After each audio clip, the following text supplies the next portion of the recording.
बिस्मिल्लाहिर्रहमानिर्रहीम। 10th class हमारे assess complete हो गए हुए हैं। अब ट्रांसलेशन जो पैराग्राफ्स हैं उनकी रिवीजन स्टार्ट करेंगे इंशाल्लाह। मेरा ख्याल है 20 पैराग्राफ्स हैं। डेली मैं आपको 2 पैराग्राफ दूंगी, आप उनको रिवाइज़ किया करेंगे ताकि हमारी रिवीजन प्रॉपर हो जाए।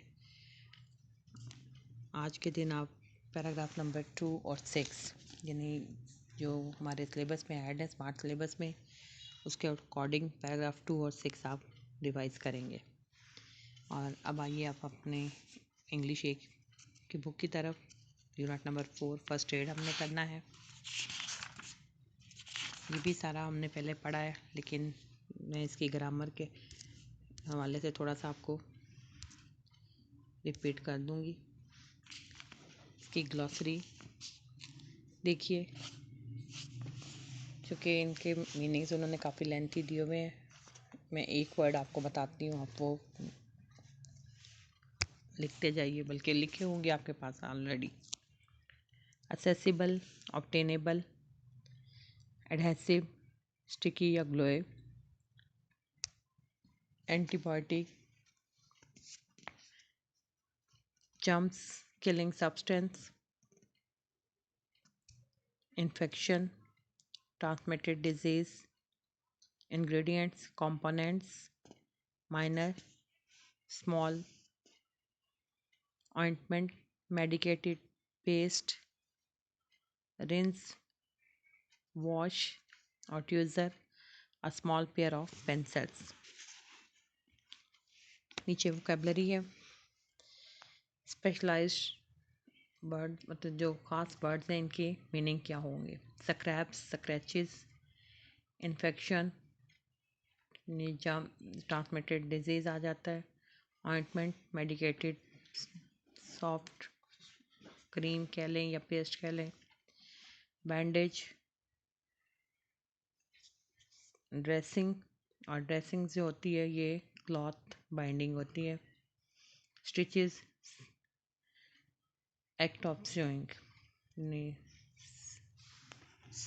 सिलाई का जो अमल है, स्टिच करना यानी स्यू टुगेदर कह लें। या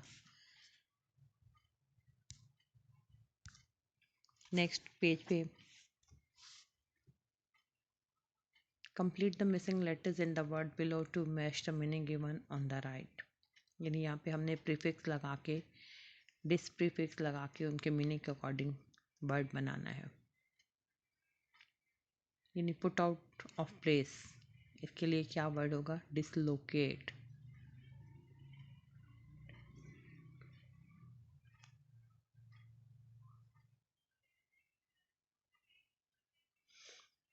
to be unhappy, dissatisfied.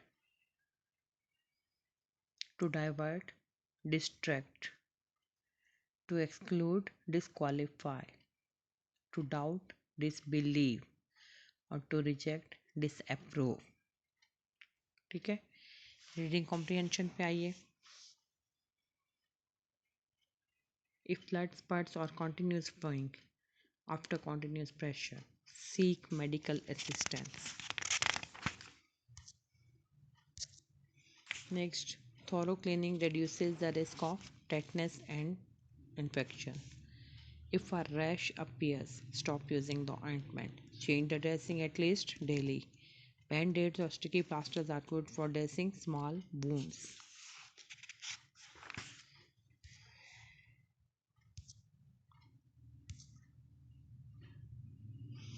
Ji next है ग्रामर। ग्रामर में adverb, what is an adverb? Adverb that adds to the meaning of verb, adjective or an other adverb that explains कह लें या more explains more the meaning of verb, adjective or an other adverb. अब यहाँ पे है कि adverbs को place करना है कि क्या मतलब इसका रूल है। एडवर्ब, अगर एडवर्ब ऑफ मैनर जो है वो मे कम इन द बिगिनिंग और at the end of a sentence. ठीक है। यानी सॉरी, एडवर्ब ऑफ मैनर जो है वो come after the main verb, और एट या फिर एंड पे आएगा, at the end of the sentence आएगा। यानी या तो वो वर्ब मेन वर्ब से पहले आएगा, एडवर्ब ऑफ मैनर अगर है, और या फिर वो सेंटेंस के एंड पे होगा। ठीक है। इसी तरह अब एडवर्ब ऑफ प्लेस है, वो बिगिनिंग में भी आ सकता है और एंडिंग में भी आ सकता है। और अगर एक से ज़्यादा एडवर्ब हैं जुमले में, तो उनकी तरतीब क्या होगी? पहले मैनर, फिर प्लेस और फिर टाइम होगा। अब यहाँ पे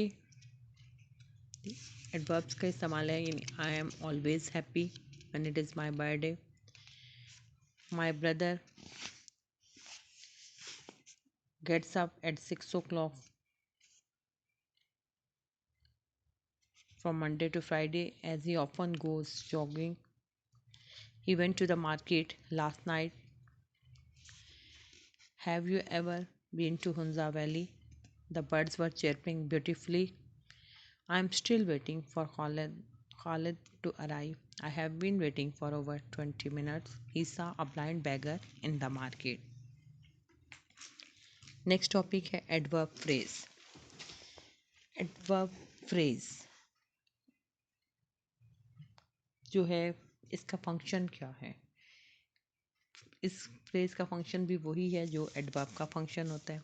यानी ये फ्रेज, एडवर्ब फ्रेज जो है वो आपके वर्ब को एक्सप्लेन कर रहा होगा, या आपकी किसी एडजेक्टिव को मज़ीद एक्सप्लेनेशन दे रहा होगा। जैसे ही वर्क्स केयरफुली, केयरफुली तो एडवर्ब आ गया, लेकिन अगर जुमला दे रेस्टेड एट सनसेट, अब एट सनसेट एक्सप्लेनेशन दे रहा है रेस्टेड की, तो ये एडवर्ब फ्रेज कहलाता है। इसी तरह यानी एडवर्ब फ्रेज जो हैं इनको स्पेसिफिक नहीं कि ये किससे स्टार्ट होते हैं या क्या है, सिर्फ ये देखना होता है कि ये जो फ्रेज़ आपके वर्ब को मज़ीद एक्सप्लेन कर रहा हो वो एडवर्ब फ्रेज़ होगा। क्योंकि एडजेक्टिव फ्रेज़ में मैंने आपको बताया था कि जो आपके प्रीसीडिंग नाउन या प्रोनाउन को क्वालिफाई कर रहा होगा वो एडजेक्टिव कहलाएगा, और एडवर्ब फ्रेज़ जो आपके वर्ब को एक्सप्लेनेशन दे रहा है। जैसे 9th में आपका था एक, the shoe is pressing on my toe. On my toe जो था ये प्रेसिंग को एक्सप्लेन कर रहा था, तो वो एडवर्ब फ्रेज था। अब आपकी बुक में जो क्वेश्चन है वो तो ये है कि उन्होंने फ्रेजेस दिए हुए हैं जिसको आपने सिंगल एडवर्ब में चेंज करना है। सूटेबल कोई एडवर्ब लगाना है, जैसे विदाउट डिले, इसके लिए क्या एडवर्ब होगा? यानी immediately, without doubt undoubtedly, once every year के लिए एनुअली आएगा, इन अ वाइल के लिए सून, और बाय एक्सीडेंट के लिए accidentally.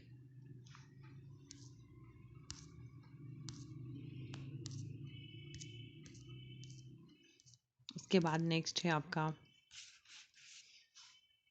Gerund. What is a gerund?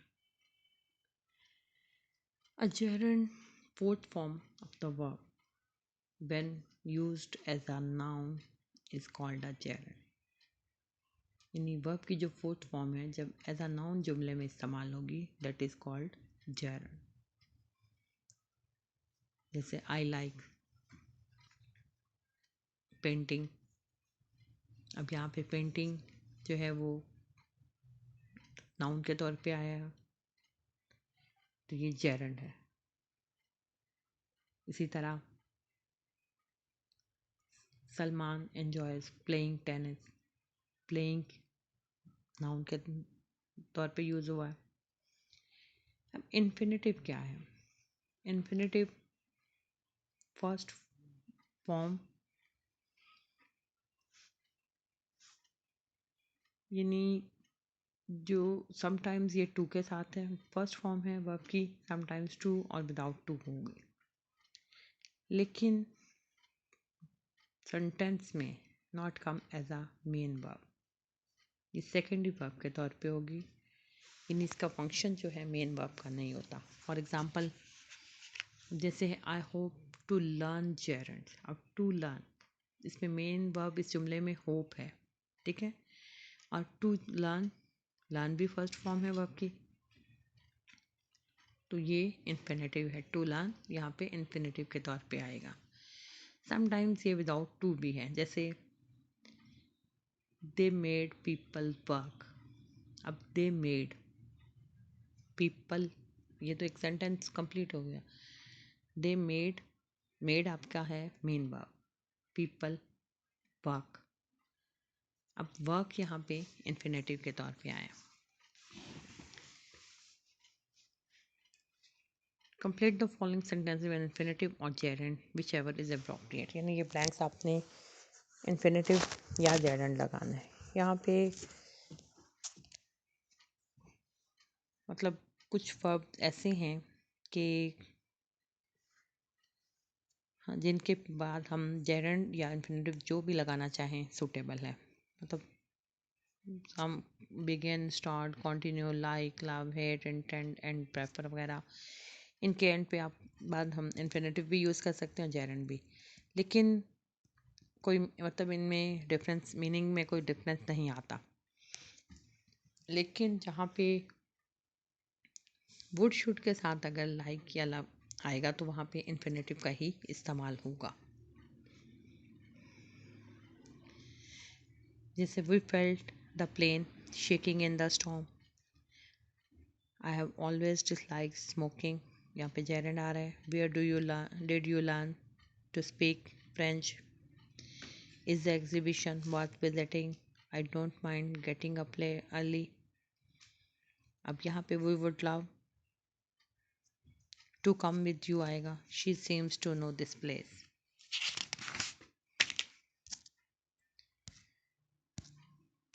Next आपका है, इसमें पार्ट डी में भी जेरेंड और इन्फिनेटिव फाइंड आउट करने हैं। Minor cuts and scraps usually stop bleeding on their own. अब ब्लीडिंग यहाँ पे क्या है, जेरेंड है। To clean the area around the wound use soap and a wash cloth, ठीक है। अब इस जुमले में मेन वर्ब आपका क्या था, यूज। अब टू क्लीन यहाँ पे इन्फिनेटिव है। Don't keep checking to see, checking gerund और to see infinitive. If the bleeding has stop, bleeding फिर जेरेंड है। So try to keep it out of the actual wound, to keep infinitive है। If a rash appears, stop using the ointment, using gerund है। If dirt or debris remains in the wound after washing, washing gerund, used tweezers with cleaned with alcohol to remove the particle, to remove infinitive है जी। ये तो आपके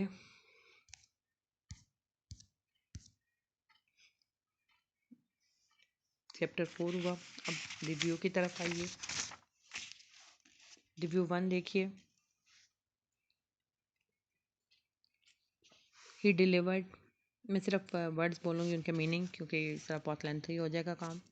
equitable, reasonable, foe, enemy, ancestors, forefathers, prior, preceding, custom, practice, victim, sufferer, persevere, persist, synonym of revolt, prize, antonym of mighty, weak, antonym of fail, succeed, ruthlessness, abstract noun, audience, collective noun है। We have to take the bus early tomorrow morning. We cleaned our bottle, C वाला, so we could use it again. Ali was impressed by Sarmad's grade. Last summer we visited many places. All students compete for prizes. Didn't you see the sign? You must not drive at more than 30 miles an hour. You might find Lubna in the garden, but I doubt it. Choose the correct spelling. Intercede, INTERCED, V वाला है। ये आपका review हो गया। आप लोगों ने ये तमाम यूनिट 4 कंप्लीट करना है और इसके साथ दोनों पैराग्राफ्स 2 और 6 रिवाइज करने हैं। Thank you.